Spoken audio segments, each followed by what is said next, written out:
नेत्राग्निनेत्रं पवित्रं महागाढतिमिरान्तकं सौरगात्रं महाकान्तिबीजं ಹಲೋ ವೀಕ್ಷಕರೇ ನಮಸ್ಕಾರ. ನಾನು ವೀಕ್ಷಕರಿಗೂ ಕೇಸ್ ಲಾಗ್ಗೆ ಸ್ವಾಗತ. ಭಾರತ ದೇಶ ವಿಶ್ವವಾಗಿ ಸಾಂಸ್ಕೃತಿಕತೆಯ ನಾಡು. ದೇಶ ವಿದೇಶಗಳಿಂದ ಇಲ್ಲಿನ ವಿಶ್ವ ಕಲೆಗೆ ಮಾರು ಹೋಗರಿಲ್ಲ. ಇವತ್ತಿನ ಸಂಚಿಕೆಯಲ್ಲಿ ದಕ್ಷಿಣ ಕನ್ನಡ ಜಿಲ್ಲೆಯ ಮಂಗಳೂರಿನಲ್ಲಿರುವಂತಹ ಸುರತ್ಕಲ್ನಲ್ಲಿರುವಂತಹ ಪವಿತ್ರವಾದ ದೇವಸ್ಥಾನ.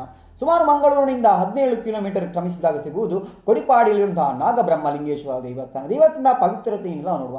ಮಂಗಳೂರಿನಿಂದ ನೆನಪಾಗುವುದು ಅಲ್ಲಿಂದ ಸಂಸ್ಕೃತಿ ಅಥವಾ ಇಷ್ಟವಾಗಿ ಮುಖ್ಯವಾಗಿ ಎಲ್ಲರ ಜನಗಳಿಗೆ ಅನಿಷ್ಟವಾಗಿ ದಸರಾ ಇರ್ಬೋದು, ದೀಪಾವಳಿ ಇರ್ಬೋದು, ಎಲ್ಲವೂ ಕೂಡ ಪವಿತ್ರವಾಗಿ ಸುಂದರವಿರುವಂತಹ ಸ್ಥಳ. ವೀಕ್ಷಕರು ಬನ್ನಿ, ವೀಕ್ಷಣೆ ಸಂಚಿಕೆಯಲ್ಲಿ ಸುಂದರವಾಗಿರುವಂತಹ ದೇವಸ್ಥಾನದ ಬಗ್ಗೆ ವೀಕ್ಷಕರೇ, ಸುರತ್ಕಲ್ನಲ್ಲಿರುವಂತಹ ನಾಗಬ್ರಹ್ಮಲಿಂಗೇಶ್ವರ ದೇವಸ್ಥಾನ. ಸುಂದರವಾಗಿ ದೇವಸ್ಥಾನದ ವಿಶಿಷ್ಟತೆಯನ್ನು ನೋಡೋದಾದರೆ ಬಹಳ ಕಡಿಮೆ ನೋಡಲು ಸಾಧ್ಯ. ಅಂದರೆ ಬ್ರಹ್ಮಲಿಂಗೇಶ್ವರ ದೇವಸ್ಥಾನವನ್ನು ಅಷ್ಟಕ್ಕೂ ಇವತ್ತಿನ ಸಂಚಿಕೆಯೊಂದು ಪವಿತ್ರವಾದ ದೇವಸ್ಥಾನದ ಬಗ್ಗೆ ನೋಡಿದ್ರೆ ಇಲ್ಲಿರುವಂಥ ಅನೇಕ ಥರದ ವಿಚಾರಗಳನ್ನು ನೋಡ್ಬೋದು. ಮುಖ್ಯವಾಗಿ ನಾಗದೇವರಿರ್ಬೋದು, ಭದ್ರಕಾಳಿ ಇರ್ಬೋದು, ಅಥವಾ ಸಪ್ತ ದೇವತೆಗಳು ಅಂತ ಹೇಳ್ಬೋದು, ಅಥವಾ ರಕ್ತೀಶ್ವರಿ, ಅನೇಕ ಥರದ ವಿಚಾರಗಳನ್ನು ನೋಡ್ಬೋದು. ಪವಿತ್ರತೆಯನ್ನು ನೋಡಿದಾಗ ಸುಂದರವಾಗಿ ಒಂದು ಕಾಡು ಅಥವಾ ಒಂದು ಪರಿಸರದ ಮಧ್ಯೆ ಇರುವಂಥ ಪವಿತ್ರವಾದ ದೇವಸ್ಥಾನ. ವೀಕ್ಷಕರೇ, ಇವತ್ತಿನ ಸಂಚಿಕೆಯಲ್ಲಿ ಬಹಳ ಸುಂದರವಾಗಿದೆ. ಹಬ್ಬಗದಾರ ಕುಮಾರ ಅಂದರೆ ಈ ಒಂದು ದೇವಸ್ಥಾನ.